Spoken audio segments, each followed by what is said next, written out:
Hello, everybody. It's your old pal here, Jerry V. And this is another installment of the Tales from the Stacks here at Lucero Library. You guys have been catching up with Miss Christie because I've been sick. So make sure you take care of yourself. Make sure you take care of yourselves out there. Drink your vitamin C. It's good for you.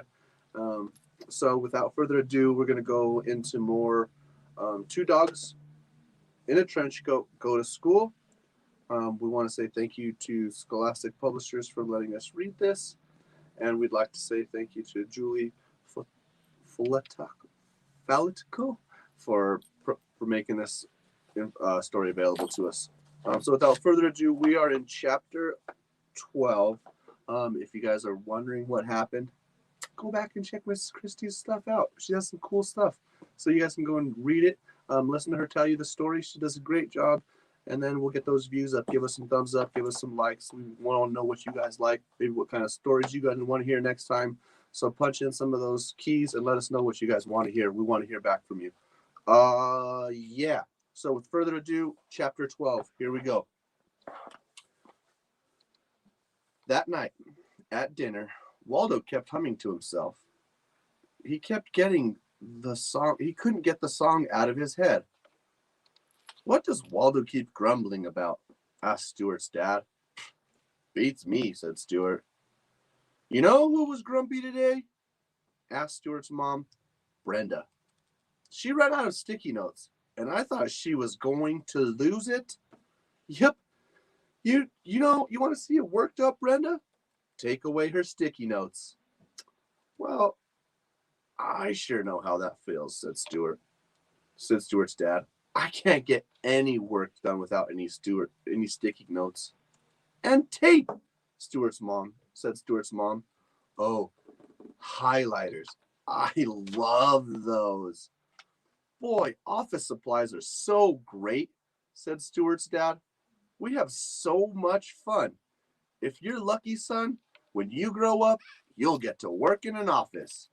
Office supplies are awesome and almost as fun as school supplies. I am sure envious that you get to play with school supplies all day. That's not really what I do, said Stuart. Do you play with office supplies all day? Pretty much, said Stuart's parents in unison. And do big projects, said Stuart's mom. We do lots of big projects. And another reason being grown up is so fun, big projects all the time. Every big project you do now in school is just preparing you for life as an office worker. You're so lucky. What a time to be alive, said Stuart's dad. Waldo hummed some more. I think the dogs need to go out, said Stuart. May I be excused to take them for a walk? Sure thing, said Stuart's parents. It was a nice night. Waldo hummed while he and Stuart and Sassy walked down the sidewalk. Stuart was quiet, looking straight ahead, while the dogs smelled the trees and grass to see what the neighborhood dogs were up to. Litsy's got a new collar, said Sassy. Oh, yeah? Amos ate roasted chicken. His people made it for him for dinner, said Waldo.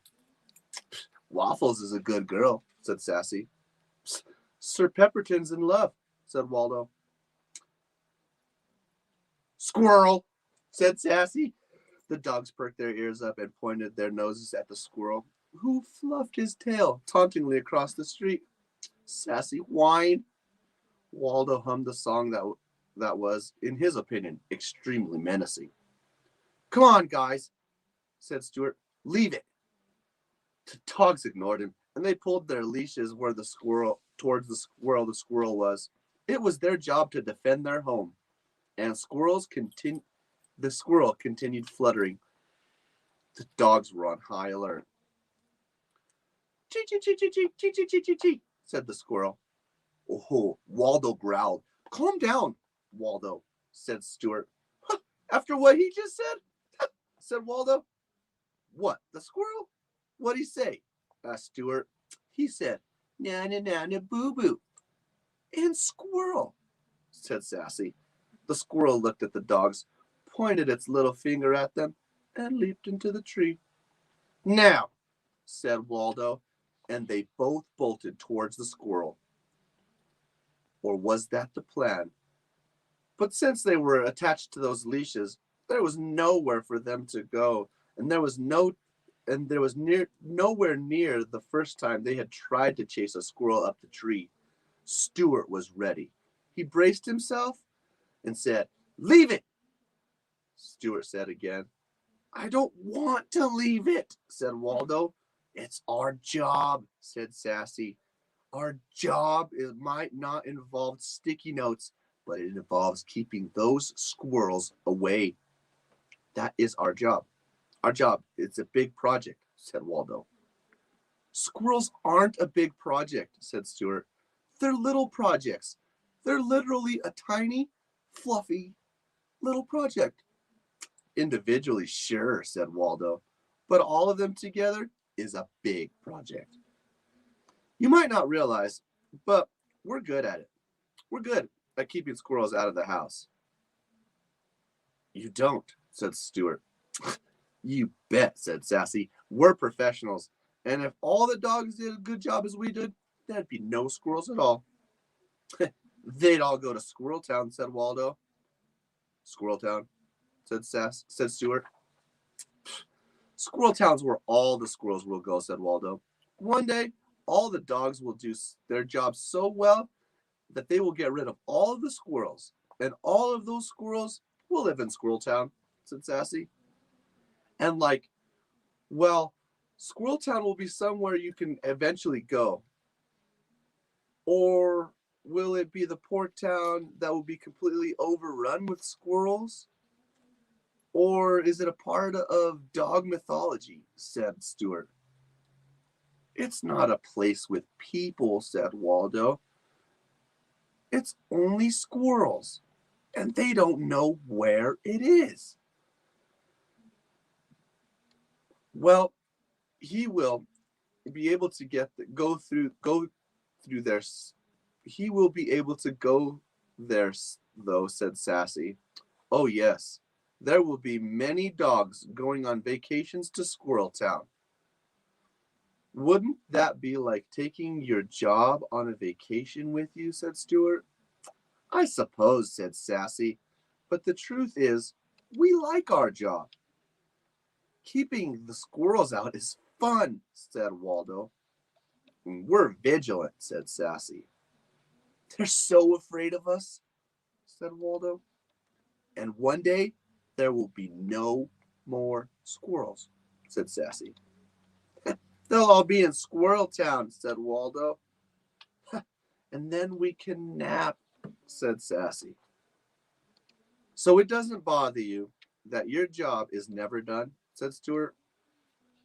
"Well, we do it every day," said Waldo. "Like you in school. You go to school every day. And now at the end of the day, you feel good that your work has been done. Or, hold on, is that why you're always so worried? Because you don't feel like you've done a good job that day?" Maybe a little," said Stuart. "Because you've done a good day's work," said Sassy. "You're a good human." "We thought it was because school is a terrible place," said Waldo. "But now that we've been there and we know that it's a great place with delicious food and beautiful music and running and catching," said Sassy. "And recess," said Waldo. "Plus, Miss Tuhey. She's probably the best teacher in the entire world." "She's the only teacher you've ever known," said Stuart. "That's not true," said Waldo. "We knew the dog trainer lady. The dog trainer lady was amazing. She was like a magician. She made treats appear out of everywhere," said Sassy. "See, even the dog trainer is better than Miss Tuhey," said Stuart. "But she's a dog trainer," said Waldo, "and Miss Tuhey's a teacher. We learn to sit and stay from the dog trainer lady, but we learn multiplication from Miss Tuhey." What more could you want in a teacher? Said Sassy. She's nice. She's smart.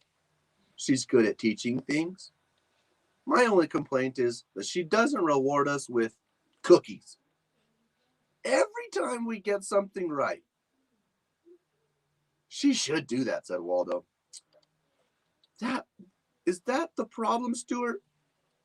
Is that why you're so sad, because she doesn't give you cookies? That would help, said Stuart.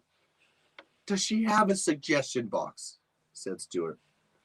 I'm totally going to suggest that to her. Good luck, said Stuart. Chapter 13. The next time we saw her, Waldo did tell Miss Tuhey that she should give the children cookies when they got something right. It would make them happy, said Waldo. Us, I mean, all of us human children. We really don't reward with food here, said Miss Tuhey. I don't think children should get sweets for doing a good job. I think the reward is knowing the knowledge gained. Sweets? You said cookies. Oh, I meant something more like beef cookies. I've never heard of beef cookies, Salty. Well, said Waldo, this is something we used to have all the time in Liver, Ohio. We got beef cookies to reward us for a good job well done. Huh, said Miss Tuhey. Well, time to hustle into class. We have an exciting day of science experiments ahead of us. Salty sat back at her desk, and Miss Tuhey put 2 large boxes on the table in front of the room. You know what the 5 senses are? Said Miss Tuhey. Sight, touch, smell, hearing, and taste. Today, we'll be working on some of those experiments to help you refine your knowledge of how each of the senses work for your day-to-day life. We already know all this stuff, said Bax. We learned about senses last year. That's because Bay Arthur Academy School and Learning Commons is giving you a stellar education, said Miss Tuhey. However, the state believes that you should be learning about senses this year, and they're going to put it on the test. So we're going to do a quick review of it today, just to make sure you remember it. Plus, we have some new students with us this year. She looked at Salty. Waldo smiled. This will be an overview of the topics for today, continued Miss Tuhey.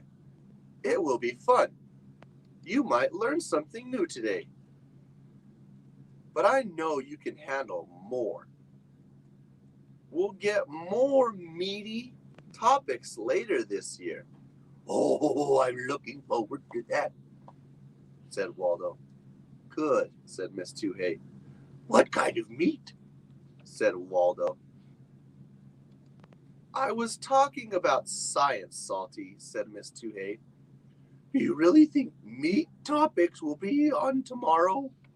Said Waldo. No, said Miss Tuhey. She took 5 rubber balls out of the box and set them on the table in a line. Waldo's ears swiveled as he stared at them. Would someone please pull the blinds down? Thank you. Now, what color are these balls? A girl named Adrian raised her hand. Orange, yellow, blue, green, and purple. Yellow, yellow, yellow, blue, purple, Waldo said quietly. Very good, Miss Tuhey told Adrian. Now turn off the lights. What color are the balls? They're gray, said Adrian.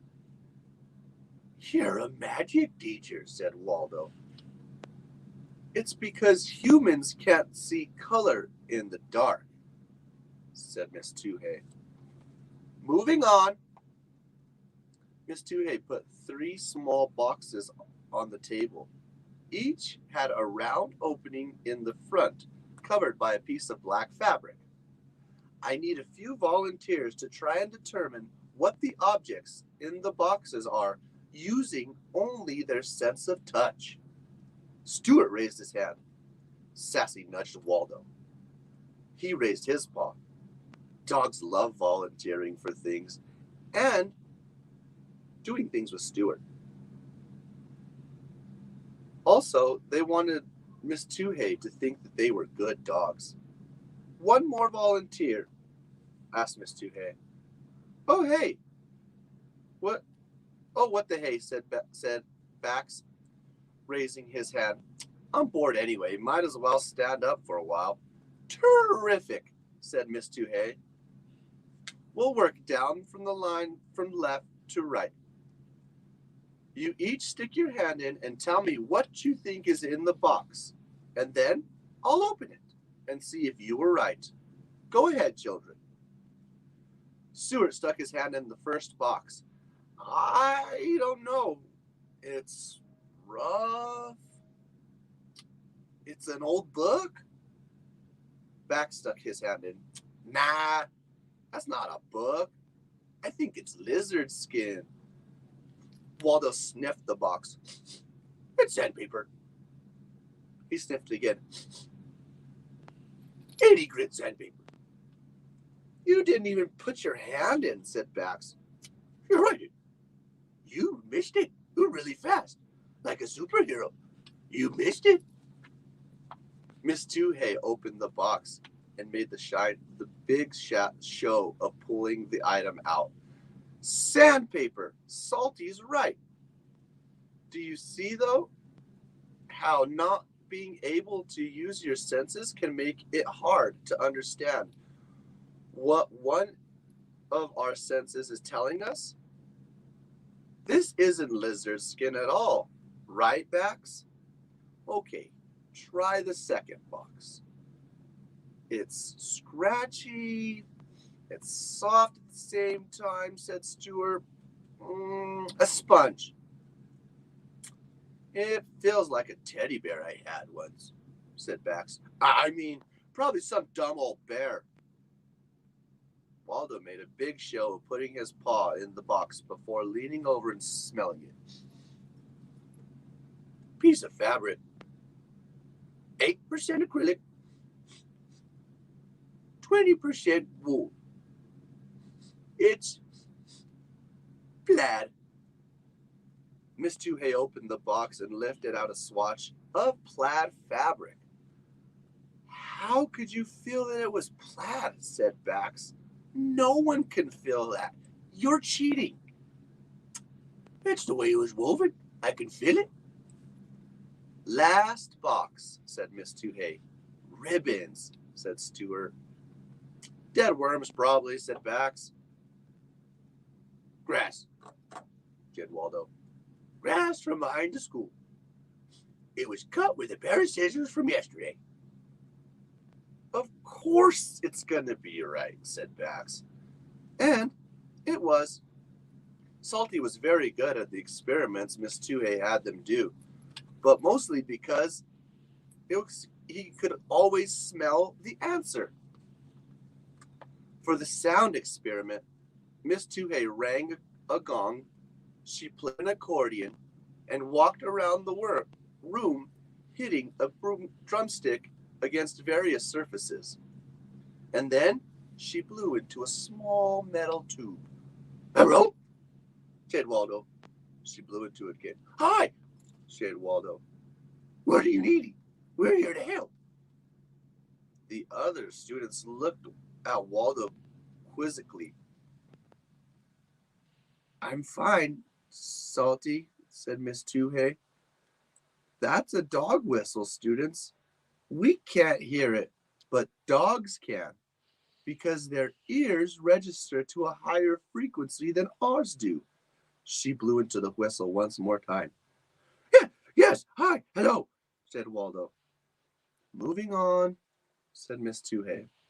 Salty was also the only one who was getting everything correct during the actual smell experiment. When they had to identify smells from the scratch and sniff card, nutmeg, Waldo said, smelling the last card. You got all 25, said Miss Tuhey. That's astounding. You have one heck of a sniffer. Sure do, said Waldo. I'm a super smeller. That's a thing. A lot of humans from Liver, Ohio are super smellers. I bet you can smell how much learning is happening, said Miss Tuhey. I'm kidding, of course, but I bet you can, right? You can smell what a good teacher I am. You're the best teacher. You can also tell that you had chicken curry for dinner last night, and you had a fight with your boyfriend. He said, it was too spicy. Oh, never mind. It's almost time to go home. Neaten your desks, everyone. Your only homework for tonight is putting the finishing touches on your big project, since it's almost the very end exciting day with you to be presenting them, as well as turning in the information sheets, without which, I will remind you, you will have no hope and you will fail. Stuart frowned and he put his book into the backpack. He looked at his desk to see if he could bring anything else. It was hard to tell. His desk was a mess of pencils and paper. He shoved papers and pencils back into his desk deeper, sighed, zipped up his backpack. Pretty cool how you could sniff all that stuff, said Bax. I'm very cool, said Waldo. I didn't say you were cool, said Bax. Are you sure? It smelled like you did. Bax tried to look angry, but smiled despite himself and went back to his desk. I've never seen Bax speechless before, said Stuart. He's our friend, said Waldo. And I don't think so, said Stuart. I really hope he gets the meat science tomorrow, said Waldo. And that will do it for today, I guess, ladies and gentlemen. My name is Jerry V, and I thank you very much for spending a little bit of time with me here in listening to How Two Dogs Go to School in a Trench Coat. We have more. This book's not quite finished yet, so we have more fun adventures coming your way. Please stay tuned. Take a look at some of the other stuff coming your way from your friends here at the Lucero Library, as well as PCCLD. And as always, please stay safe. Please stay well. Peace out.